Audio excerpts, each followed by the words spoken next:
Gandang araw po mga kabilabid. Kumusta ang buhay natin sa araw na ito? Ngayon po ay Sunday. So hayaan niyo po na tayo sa araw natin ay tayo po ay mag-worship sa ating Panginoon. Tayo magpatuloy sa buhay sa gitna ng isang linggong ongpong na bagyo. At alam ko ang iba dyan binabaha. Ang iba nasiraan ng bahay. Pero beloved, may kwento ako sa inyo. Kung ikaw ay nahihirapan ngayon, so maraming bansa nahihirapan ngayon, lalo na sa bansang may gera, tulad sa bansang Ukraine, sila ay nahihirapan. 3 years na po sila ngayon, yung mga mamamayan ng Ukraine, hindi pa nakakabalik, ang iba, hindi pa nakabalik sa bansa nila. Tulad sa bansa ng Gaza, Palestine, nahihirapan din sila mga kabilabid.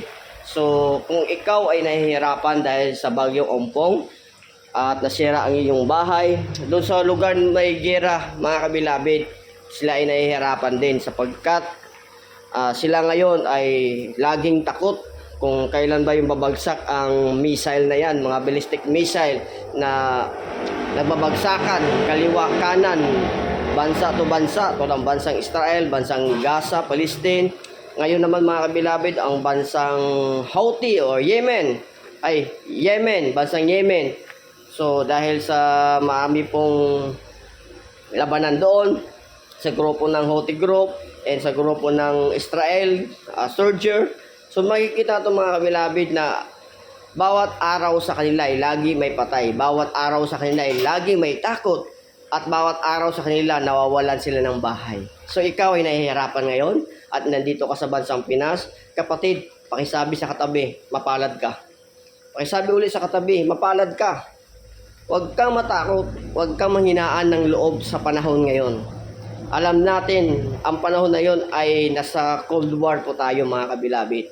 Nagbabatsa po ang World War III. Ngunit mga kabilabid, isang Bible verse na iiwan ko sa inyo upang sa gitna ng mga pagsubok sa buhay, kung ikaw ay nalulumihanan, kung ikaw ay naguguluhanan, ang Bible verse na to ay dito mo makikita kung paano ang pag-ibig ni Lord ay patuloy rumaragasak, patuloy dumadaloy sa lahat ng tao sa mundong ibabaw na ito, sa lahat ng taong makasalanan, sa lahat ng tao na hindi nakakakilala sa ating Panginoon mga kabilabid.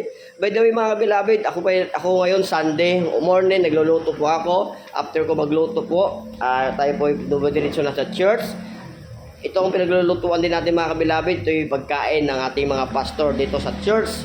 So, glory to God, binigyan tayo ng skills, ng talent sa pagluluto. So, mga kabilabid, balik po tayo sa John 3:16. Ang sabi sa Bible, John 3:16, ganun na lamang ang pag-ibig ni Lord sa sanlibutan. Kaya ibinigay niya ang kanyang bugtong na anak. Ang sinumang manampalataya, hindi mapahamak, kundi magkaroon ng buhay na walang hanggan. Mga kabilabid, ito po'y ilagay nyo sa isip, sa puso nyo. John 3:16. Ganun na lamang. Sa English po, for God so loved the world. For God so love. Pag sabing so, sa Tagalog ng so, grabe ang pag-ibig ni Lord sa mundong ito. Ngunit, ang tao, sinisira nila ang mundo na ito. So love sa mundong ito, so love. Matindi ang pag-ibig ni Lord sa mundong ito. Ngunit ang tao, pilit nila winawasak ang mundong ito. Sulab. Matindi, grabe, at higit na higit ang pag-ibig ni Lord sa mundong ito. Pag sabing mundo, kapatid, napasa loob po dito ang mga unrighteousness people. Ang inibig ng Diyos hindi matuwid. Hindi yung patuloy ka gumagawa ng mabuti sa kapwa. Hindi ang inibig ng Diyos, hindi yung patuloy kang tumutulong sa kapwa. Hindi yun. Ang inibig ng Diyos, hindi yung ang tao subang banal sa harapan niya. Ang inibig ng Diyos, ang taong masama, ang taong makasalanan. Kaya sabi niya, for God so loved the world that He gave the only begotten Son, to those who believe in Him shall not perish but have everlasting life.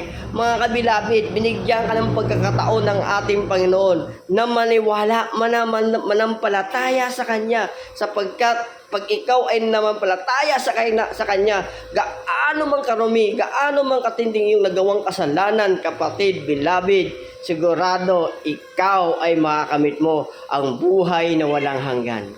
Mga kabilabid, ang buhay ay maiksi lamang. Ang buhay sobrang iksi. Ngunit ang pag-ibig ni Lord ay sobrang sagana, masagana po sa ating buhay. So mga kabilabid, patuloy natin hawakan, patuloy natin namnamin ang Kanyang salita. Manampalataya tayo sa Kanya, manampalataya tayo sa Kanya upang patuloy natin maranasan ang pag-ibig nagmumula sa Kanya, mga kabilabid. Yun lang po mga kabilabid, one verse lang po na iiwan ko sa inyo upang po mga kabilabid, sa araw-araw natin po muhay, itong Bible verse na to ay patuloy yung daladala sa bawat lakbayin ng inyong buhay. So muli mga kabilabid, shalom, shalom, kita-kita tayo, shalom, shalom.